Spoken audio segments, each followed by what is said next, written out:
Now move to First Minister's question time. Question number 1, Ian Gray. I ask the First Minister what engagements he has planned for the rest of the day. First Minister. To take forward the Government's programme for Scotland. Ian Gray. Officer, 2 weeks ago I met with the First Minister and told him that we wanted to support legislation against sectarianism, but I expressed serious concerns about the timetable. He told me that the football clubs were demanding he legislate before the season starts. But yesterday, both Rangers and Celtic said the legislation was too rushed. The Law Society, the churches and Christine Graham, the convener of the Justice Committee, all agreed. The Lord Advocate said the bill does not necessarily have to be in before the football season. Does he now regret not acting for 4 years and having to squeeze this into 2 weeks? First Minister.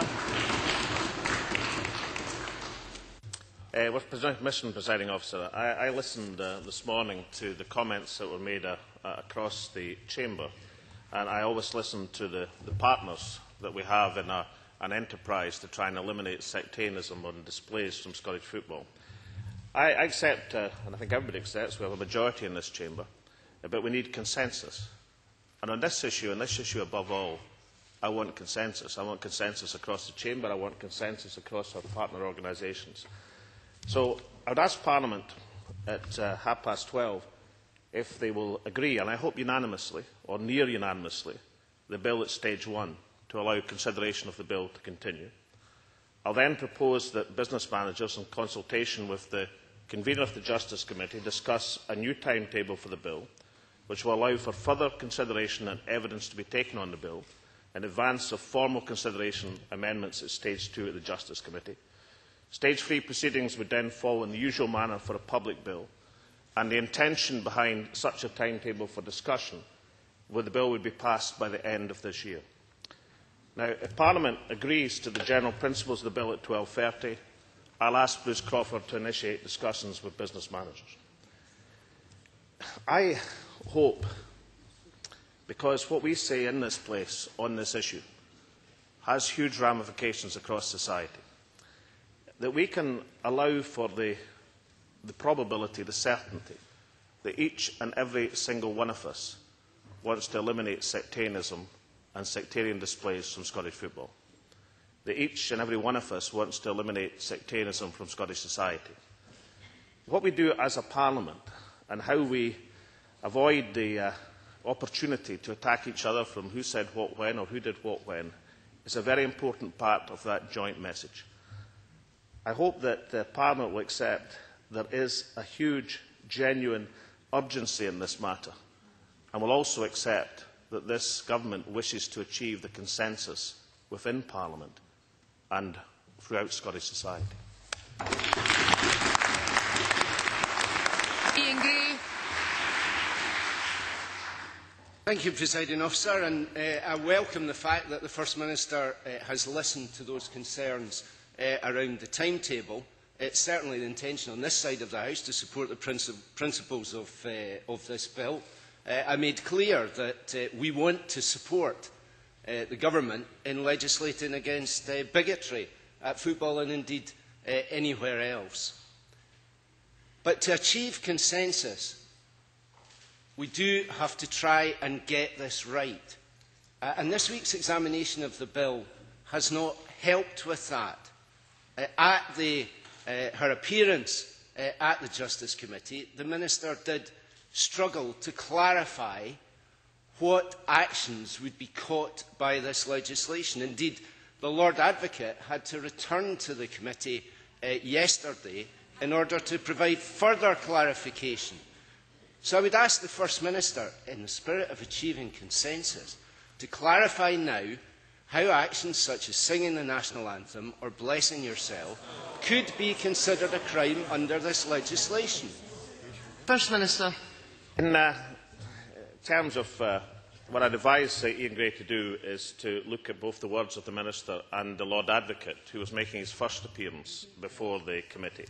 As was explained by the Lord Advocate, these things depend on the facts, the circumstances and the context, as always has been the case in many offences in Scots law. I'm going to avoid the obvious temptation to say that, look, we have to be prepared in dealing with this subject to recognise that each of us has a bona fide interest in driving sectarianism out of the game of football and Scottish society. The legislation that's been brought forward, I think, is clear in its intent and its purpose and can be clearly implemented. The objections that have been raised against it by vast majority are not objections about intent or even about content. They're objections about whether enough time is allowed to allow wider society and the groups and interest groups that we have to carry with us to have their say on the bill. That was one of the points that was made in the debate this morning by the Labour spokesperson. Now, what I'm offering to the Chamber in good faith is exactly the opportunity to do that. Given that offer, and given what people said in the debate, and given, believe me, the reservoir of goodwill towards a Parliament prepared to take action in this matter from people across Scottish society, can we not now go forward on that basis? Ian Gray. I think if the First Minister listens, I am saying that yes, we can go forward on that basis. That does not mean that we can sidestep the difficult questions about legislating in such a difficult and sensitive area. And it does not mean either that we can sidestep questions about the way in which this legislation, which we want to see in place, will be implemented.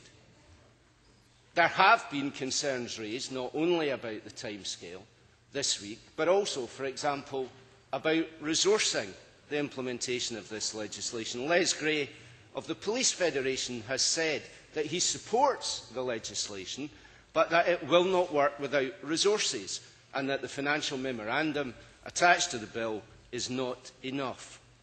We all must prove that we are serious about legislating properly and also making sure that legislation works. So will the First Minister provide any commitment to the additional resources which will be required in order to implement this legislation and make it work? First Minister. Resources will be in place to make sure this legislation can be implemented effectively, and I know that Ian Gray would be the first to acknowledge that the evidence from ACPOS and the evidence from the responsible police officers who are in the front line in their strong welcome for the legislation and their confidence in their ability to implement such legislation is one of the factors that I'm sure carries sway with people across this chamber in wishing to support it. Ingray. One of the statements made by the Minister, which I welcomed in talking about this legislation this week, was that this was not the beginning and the end of legislation or other action in order to address the issue of sectarianism and bigotry. And the First Minister well knows that for some years now we have argued that particularly at a community level, particularly through measures such as education, this is an aspect of our society which we must work to root out. Can I ask the First Minister then what other measures he envisages following on from the consideration of this legislation beyond football into wider society and beyond legislation too? First Minister. I'm glad Ian Gray gives me the opportunity to state that the legislative arm of the actions of the Joint Acts Group was only one of 6 work streams. The other 5 work streams will be coming in a report to the Government within the next few weeks, which obviously we want to share, and perhaps one useful aspect of that timetable and the new timetable for the legislation will enable people to see that the legislative action is only one part of the initiatives being taken in the game of football. Now, the game of football and the initiatives is only one part of the initiatives to be taken across society. Again, I listened to the debate this morning.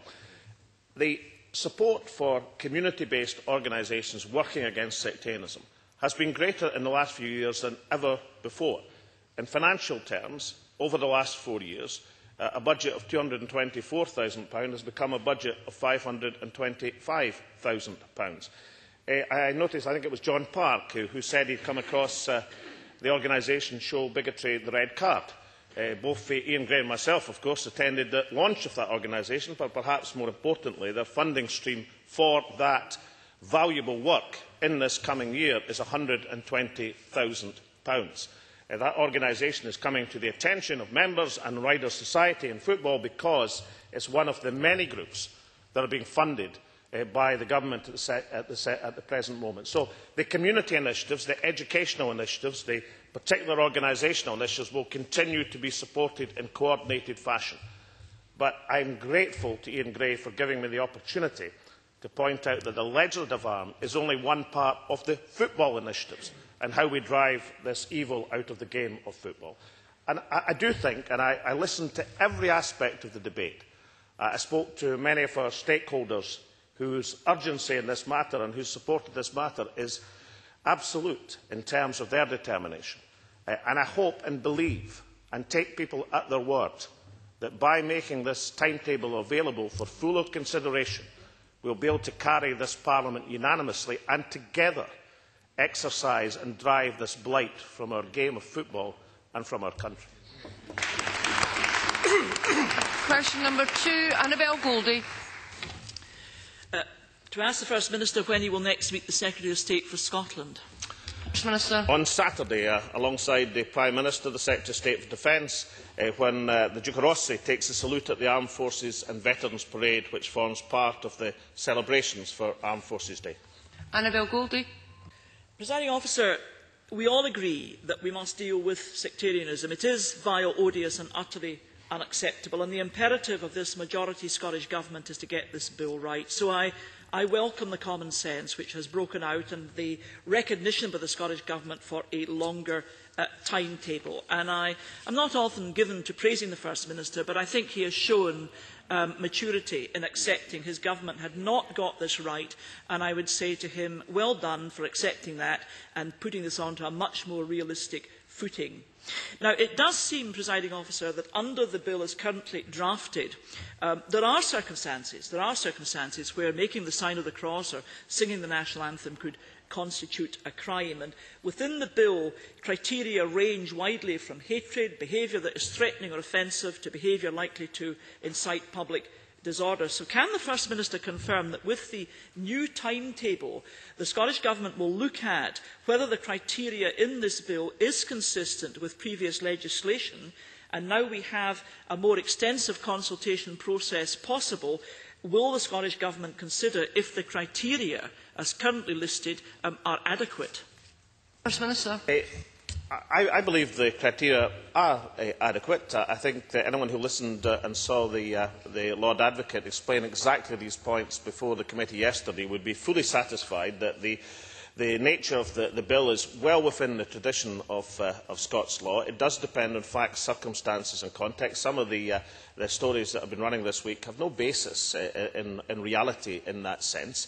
And the Lord Advocate gave excellent examples to explain that, where even non-lawyers like myself would manage to do that. So I thought that that evidence really put that canard to rest. So I think, bearing that in mind, the nature of this legislation, which, as Annabel knows, has two parts: offensive behaviour causing public disorder at and around football matches, and also threats that incite serious harm or religious hatred, is certainly the type of legislation that is required. And with the extra time and availability of discussion and debate, then I am sure, and I welcome Annabel Goldie's indication, that the Conservative Party will be able to support the legislation. Annabel Goldie. Broadening this out a bit, Presiding Officer, I mean, even if over the longer timetable, which, as I say, is very welcome, even if we address some of the ambiguities, the uncertainties and indeed maybe even the limitations of the bill, even if we do all that, the sad and ugly truth is that in certain parts of the west of Scotland we have embedded, entrenched sectarian attitudes. So the bill is only part of resolving the problem. What is the Scottish Government's strategy to deal with this repugnant culture which sadly runs more broadly than football stadia or certain pubs? First Minister. Well, don't underrate the importance of not tolerating sectarian displays in our national game, because there is a consequence that has happened for generations in Scottish society. And sometimes societies come to the point where there is a a balance of opinion which decides that enough is enough and something requires to be done. Something that was acceptable or seen to be tolerated a generation ago is no longer got any place in a civilised society. Now, the two things are interlinked because of the power and importance of what is our beautiful game of football to people, and the power that it has for good that has to be mobilised, a point made by our church leaders during the debates we had earlier this year. But of course, the work in driving sectarianism out of football is only part of a wider approach, community and educational initiatives. I am very glad to go through the organisations and the import of what is being supported. But do not underrate the extent to which the two are connected. And finally, if Annabel will allow me just a little observation. I have followed very closely.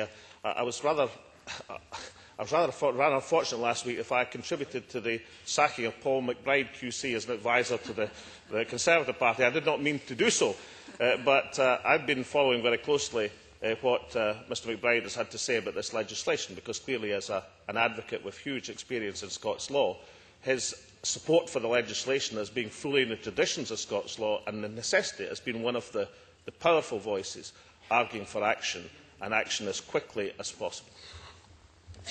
Constituency question, Kezia Dugdale. To ask the First Minister, in light of new information regarding the cost of the Edinburgh Tram project, whether he agrees with me that the time has come to instigate a full public inquiry. First Minister. I'm supportive of a public inquiry into the Trams project. I think we should let the Edinburgh Council continue its deliberations, but certainly I think a public inquiry would be an excellent thing to do. If I could say as gently as possible to the member, I think if it comes to a public inquiry, that some people and some political parties will have more to worry about than others. Question number 3, Willie Rennie. To ask the First Minister what issues will be discussed at the next meeting of the Cabinet. First Minister. The issues of importance to the people of Scotland. Mr Rennie. When politicians change their mind, we must welcome that reflection and consideration rather than complain and criticise. Can I offer my thanks to the First Minister for listening on the sectarian bill? First Minister. I welcome that indication from the Liberal Democrats, and it gives me great hope that as we go through this process as a Parliament, we can set an example to wider society, as Scotland would expect. Willie Rennie. One of the issues that we had with the bill was that we believed the powers already existed in the main to tackle the fundamental problems. We believe in actual voluntary action, community measures, and using the existing laws first before we explore any further avenues on legislation. Can I ask the First Minister to ask or request the Lord Advocate to publish an assessment of the use of the existing laws, and secondly, to prepare and agree a renewed comprehensive anti-sectarian strategy to root out this cancer from Scottish society? First Minister. Well, I'm desperate trying not to break the consensus that I'm trying to establish, and I'm sure Willie Rennie didn't mean to do that. But I really do think he should look at the Lord Advocate's evidence to the Justice Committee yesterday, where in precise terms he laid out the difficulties that breach of the peace as a general offence has been running into. And one of the examples he gave, for example, where what would seem to most people to be a clear racial matter was ruled not to be a breach of the peace because of the interpretation of that general offence in the court. So I think to argue that the existing framework of law is adequate, it is certainly not borne out by the facts. The other aspect, of course, is that both of the offences that are being suggested are indictable offences which carry a maximum penalty of 5 years in prison and limited fines. That would be an indication of how seriously we greet such manifestations of sectarianism. Obviously, if something becomes an indictable offence, it is because this Parliament and this society decides that no more is this going to be tolerated in our country. In terms of the general point about the strategy across society, yes, I agree with Willie Rennie. That is part and parcel of the approach that has to be made. But don't underrate the importance of legislation as indicating from this Parliament, from lawmakers, that some things will no longer be tolerated in Scotland. Question number 4, Jamie Hepburn. First Minister, what the Scottish Government's response is to the reported concerns of the Scottish Chambers of Commerce that any legacy for Scotland from the 2012 Olympic Games will be absolutely minimal? First Minister. Well, we share some of these concerns. We continue to work with partners to attempt that Scotland gets as much benefit as possible from London 2012. However, the UK Government made it clear that the whole UK should benefit from the Olympics, and that is a promise which should be redeemed. Jamie Hepburn. I thank the First Minister for that answer. Is it not the case that against a range of measures and the number of events to be hosted, the number of tickets for Scottish school children to attend events, the number of tourists coming to Scotland, support for grassroots Scottish sport, contracts awarded to Scottish companies, there is no discernible benefit to Scotland from the 2012 Olympic Games? And we are also seeing the Olympic Committee continuing its attacks on the integrity of the Scottish national football team. Does the First Minister agree with me that with about £1.7 billion being spent on regenerating the East End of London to stage the Olympic Games, Scotland should receive the barnet consequences of this figure, which go towards Scotland having a legacy from the 2014 Commonwealth Games of which we can all be proud? First Minister.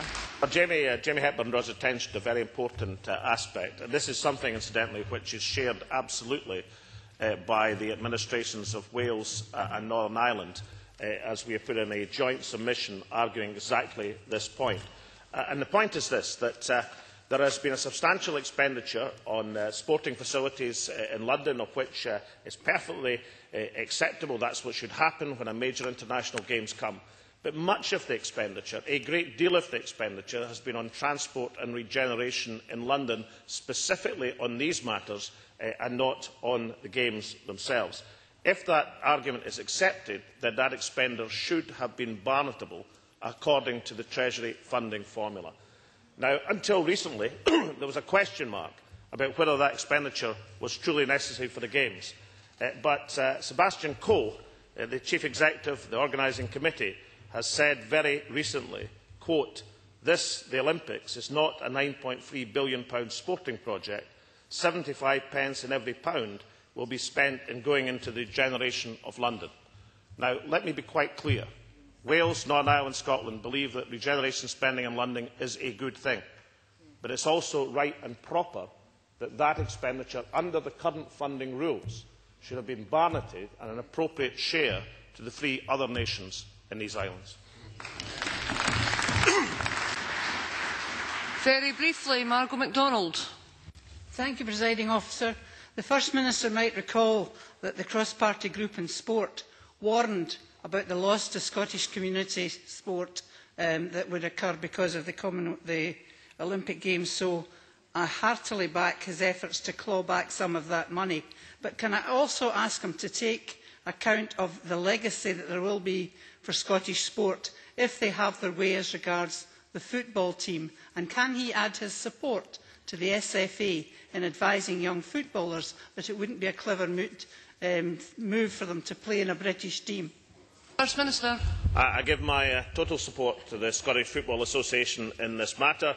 The Scottish Football Association has to look after the interests and game of football in Scotland and our presence in national and international arenas in the long term. They have to look beyond one particular tournament. They have to look in the best interests of the Scottish game. I believe they are doing that, and I think not just this government but this Parliament should give the Scottish Football Association their total support in the views they have expressed in the moves from the Olympic Committee. Question number 5, Elaine Murray. Thank you, Presiding Officer. To ask the First Minister what steps the Scottish Government will take to provide confidence to investors in light of the report by the Ernst & Young Scottish Item Club that the prospect of continuing constitutional change could put Scotland at an economic disadvantage. First Minister.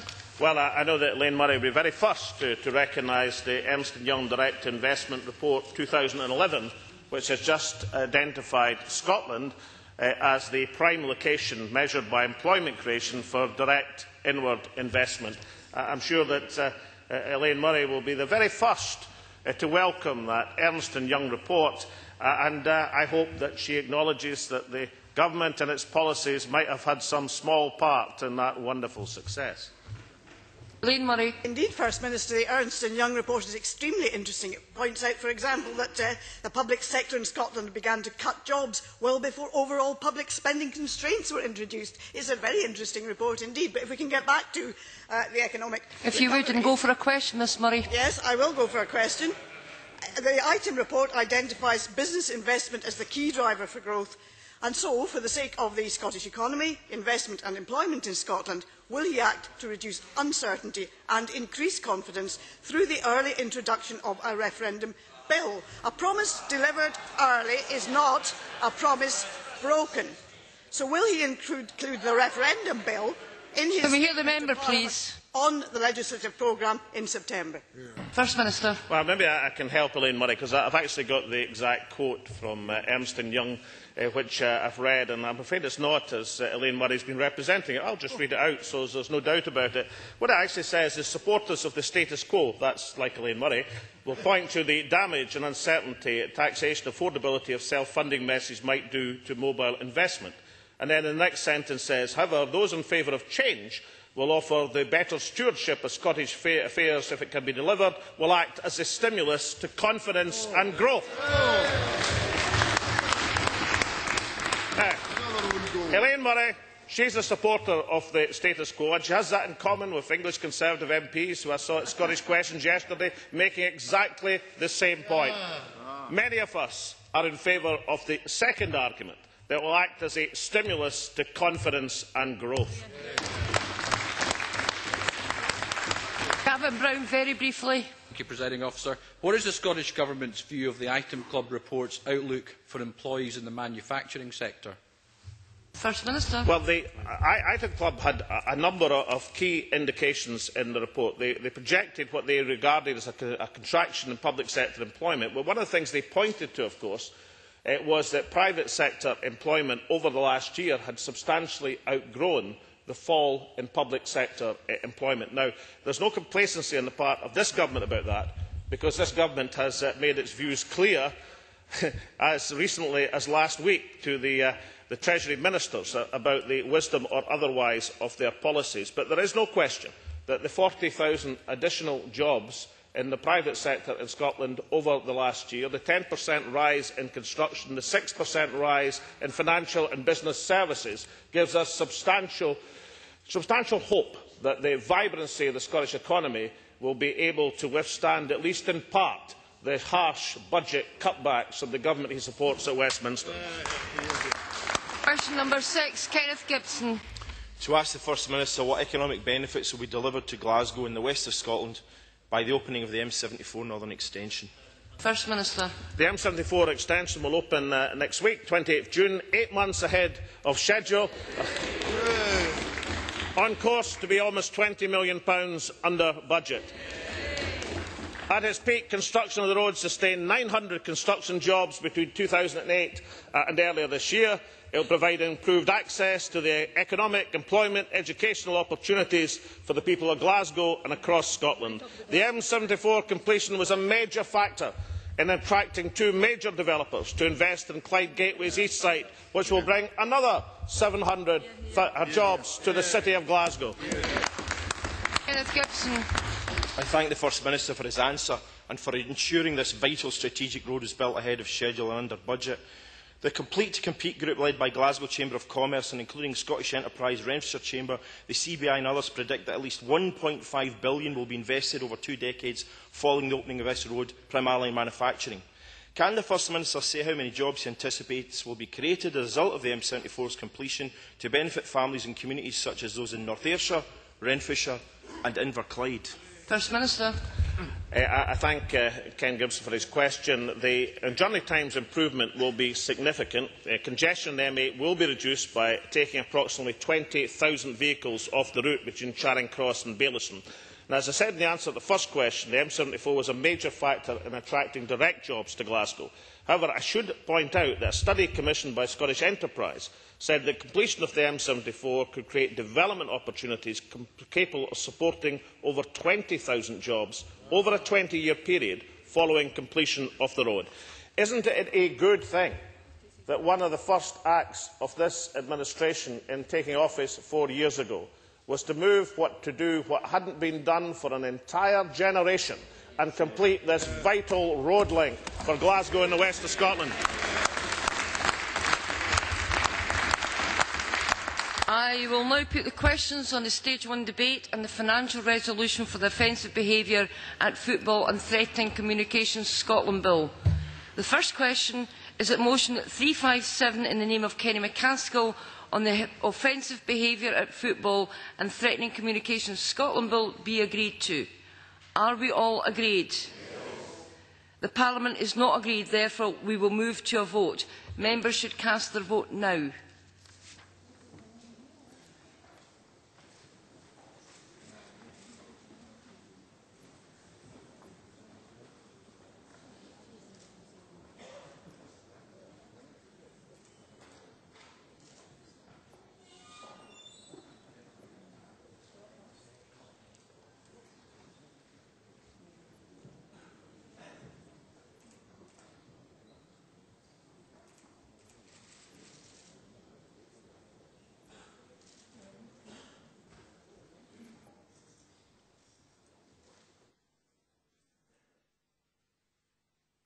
The result of the vote is yes 103, no 5, and there were 15 abstentions.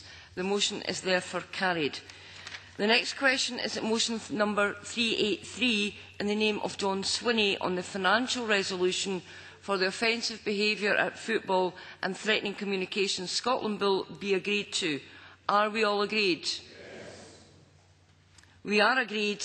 And the motion is therefore carried. I now suspend this meeting until 2:15.